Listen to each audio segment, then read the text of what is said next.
प्राचीन युग में ये पहाड़ महान नदी का जल रोके रखे थे। यह जगह डूब जा रही थी। सारा नामक राक्षस भी उत्पात मचाया था। पास में छोटी सी बस्ती थी। लोग भयभीत रहते थे। कुछ साधु गुफाओं में तो कुछ पर्णकुटी बनाकर निवास करते थे। इस जगह से कहीं जाना नहीं चाहते थे। जब भगवान राम, लक्ष्मण और सीता माता वनवास के दौरान रुक कर विश्राम किया, लोगों और साधुओं के दुख से अवगत हुए। उन्होंने भगवान शिव की आराधना की। तब पाताल लोक से नाग देवता आए। पाताल लोक का द्वार खोल दिया। नदी का एक धारा पाताल लोक में प्रवेश कर गई। नाग देवता ने पहाड़ को बीच से तोड़कर अलग कर दिया। अब खरात और बड़का पर्वत नाम से दोनों पहाड़ को जानते हैं। पहाड़ दो भागों में टूटने से सारा राक्षस क्रोध से शोर मचाने लगा। तब भगवान राम ने नदी के उस पार पहाड़ के दूसरे भाग में जाकर राक्षस का संहार किया। युग बीता, एक नई सदी की आरंभ हुई। बीते युग में घटित घटना बिहार जंगल झाड़ी में मानव बस्ती में कहानी बनकर रह गई। कब से यहाँ लोग पूजा कर रहे हैं, आइए इसकी कथा को सुनाते हैं।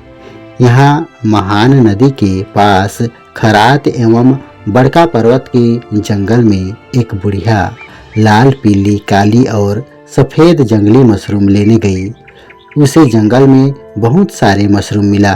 कुछ लकड़ियों के गट्ठे सिर पर ढोकर नदी किनारे के संकीर्ण रास्ते से होकर जा रही थी। रास्ता इतना पतला था कि जरा सा भी पैर इधर उधर होता वह नदी में गिर जाती। वैसे ही हुआ। बुढ़िया का पैर फिसला, नदी में जा गिरी। उसके मशरूम अलग, लकड़ी अलग। तभी अचानक ऐसा हुआ कि मानो कोई नदी की गहराई में जाती बुढ़िया को वापस संकरा पगडंडी में धकेल कर खड़ा कर दिया। बुढ़िया को पता था वह देवथल है, यह देवी देवता का निवास है। वह प्रणाम करके कांपती हुई घर गई। मान्यता है कि पहले इस स्थल पर एक बैगा आता जाता था। पूजा पाठ करके नदी पर बनी अथाथाह गहरी कुंड भीतर पुजारी तबेल को छुपाता था।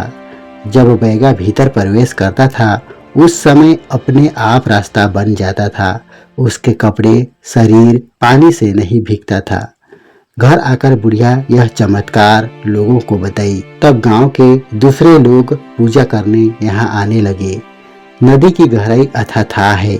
वहीं पर से पाताल लोक में पानी छन के जाता है। यहाँ अगर कोई डूब जाए तो उसकी लाश ढूंढने से भी नहीं मिलती। लोगों का कहना, नदी में बहकर मरे हुए सजीव निर्जीव प्राणी आ जाते हैं। नदी यहीं से छनकर आगे बढ़ती है और एक धारा पाताल तक भी जाती है। एक बार इस कुंड की गहराई को मापी गई, जिसमें 12 खाटियों के डोरी से माप कर देखा गया। फिर भी गहराई नहीं मापी जा सकी। गोताखोर भी गहराई का पता नहीं लगा सके। यहाँ लोग मन्नत मांगने आते हैं। मंदिर का निर्माण कराया गया।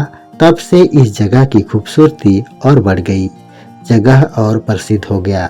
दूसरे राज्य और देश के लोग यूट्यूब, फेसबुक, इंस्टाग्राम और अन्य सोशल मीडिया के जरिए देखकर यहाँ आने जाने लगे। राक्षस सरा के नाम से जगह सरासोर रखा गया।